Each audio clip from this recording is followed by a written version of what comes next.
Everyone, this is the presentation on socialization. Now, if you've not already read the required reading for this section, please stop this video and do that first. This presentation, as I've said in class, is meant to elaborate on the concepts of the reading. So I'm not going to rehash what the book says. I'm simply going to fill in some gaps and elaborate on a few of the ideas. All right. The chapter you read begins by discussing the story of Danielle. She can be said to fit into this concept of feral children. That's children who are isolated from human contact from a very young age. Another example, as you see here, though fictional, would be Mowgli from the Jungle Book. What we see in these stories is this concept of nature versus nurture. What are we born knowing, and what do we learn? Now, as the story of Danielle points out, much of what we know is actually learned through socialization. In fact, most scientists believe humans have no natural instincts, and we see this idea in the fact that we can't make it on our own from birth. Hence why these stories of feral children often involve parents who mistreat or isolate the children, or the stories are complete fiction, like the Jungle Book. So we don't really have stories of babies born and then just set off on their own and they survive.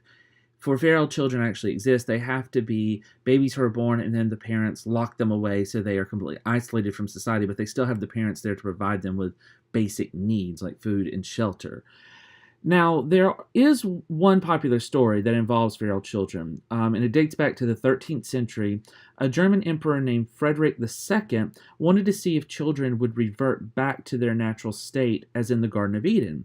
So he took several very young children and just abandoned them in the forest. I guess you can do those kinds of things if you're a 13th century emperor. Not surprisingly, all of the children died, because we as humans are not designed to survive on our own. We can't just be born and then suddenly just make it on our own. We have to have somebody caring for us or something caring for us. And I would say even in the Jungle Book, what makes that story unique perhaps is Mowgli isn't actually completely isolated. He does have people care, or does have care in the sense of the animals that care for him. But again, this is a fictional story. We don't really have true instances of this concept where children are raised by animals or something like that. But feral children do exist in the concept of children whose parents just lock them away from complete socialization. Now, the two main goals of socialization are to teach us skills necessary to satisfy basic needs and defend us from danger, and to teach us the norms, values, and beliefs to ensure all members of our society adhere to a shared way of life.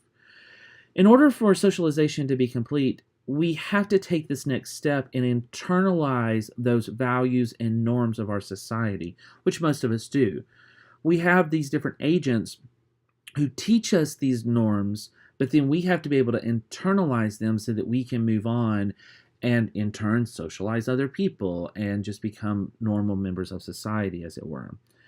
One concept that the chapter only briefly touches on is the looking glass self. This involves the 3 steps you see on this slide. Step 1, imagine how you look, then evaluate other people's reactions, and then develop a self-concept. So I just wanted to give you a little example here to fill in that gap, since there's not much in the book about that.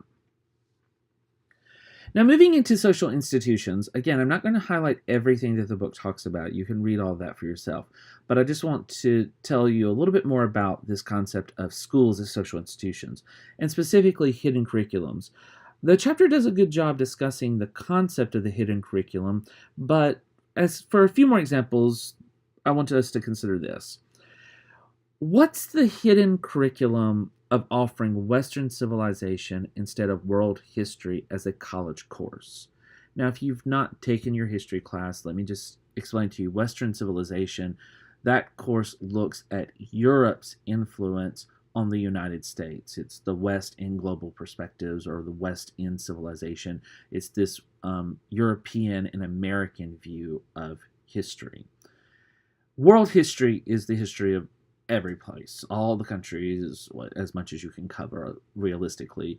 the continents and so forth. So what would be the hidden curriculum of taking a Western Civ class or a school offering only Western Civ instead of offering world history? Another concept is there are many high schools that have completely eliminated a foreign language requirement. You may have gone to a high school that did not require you to take a foreign language. Many high schools are doing that right now. So what is the hidden curriculum behind this?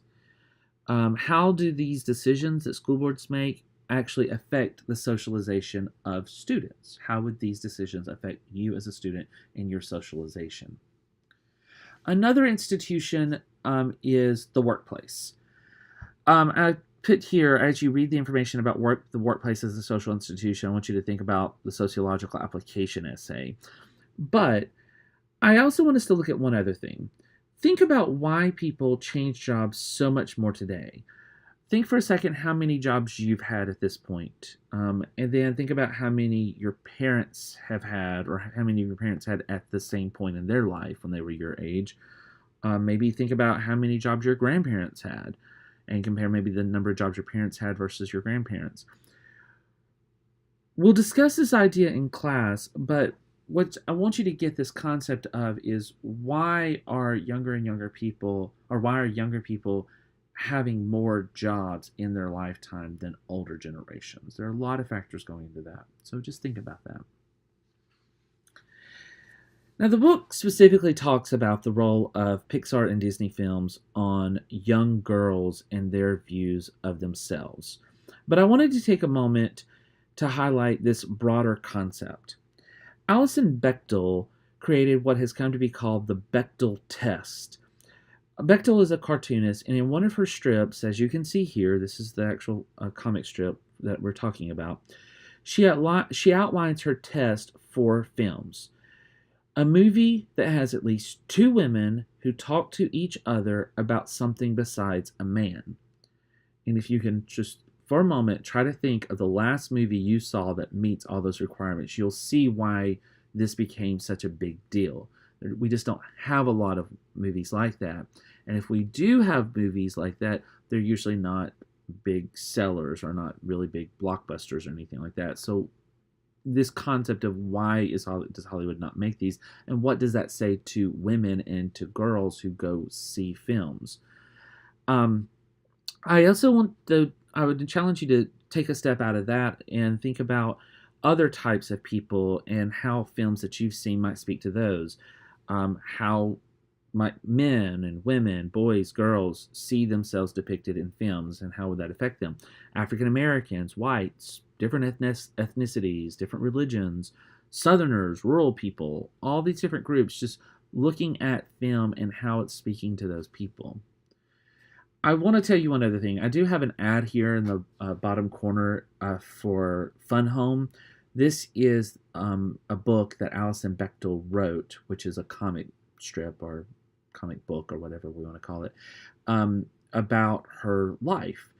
It became a musical, and it's a very popular musical, and the terrific new theater in Birmingham is actually putting that musical on at the end of this month. So if you would like to go see that musical, that and write up about your experience, that can be one of your bonus points. Remember, you can do up to 10 bonus assignments throughout the semester, and even though I told you in the syllabus that those need to be campus events, this isn't a campus event, but I think it still fits. So that can be one of your 10 events if you want to go see that. But refer back to your syllabus for what the write-up has to be and all that. All right, so the chapter discusses several agents for socialization. As you see here, you have your family, your peer groups, school, workplace, religion, government, and mass media. So just take a few moments and consider what other agents and institutions have helped socialize you throughout your life. We're going to talk a little bit more about that in class. And then the socialization through the life cycle. This quote that you see here under the cute little smiling baby illustrates the concept that not only does socialization happen throughout our entire lives, it changes as we age. We might act childish and do childish things even as adults. That's part of having fun. But we improve our understanding of ourselves and our society. We might adjust this sentence to say that we put away childish things in public, or that we know when we can and cannot act childish. We also need to be aware that socializing behaviors can be different depending on several factors, including historical time period. Your book alludes to how the Great Recession affected decisions that millennials, or Generation Y, whatever we want to call that group of people, how those adults are doing.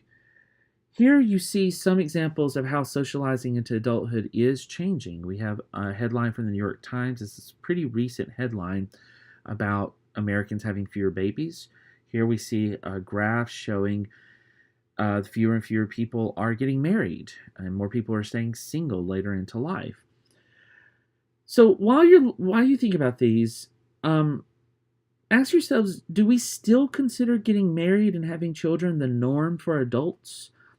And if these trends continue, and you see the trend about people not getting married that's going up, if that trend continues, how is that going to affect our view of adulthood? And just kind of think about that for a second. So that's socialization, or at least that's all I'm going to really say about it at this point. Make sure you take your quiz associated with the reading and this video. If you have questions, make sure to bring those to class on Tuesday, and I will see you all then.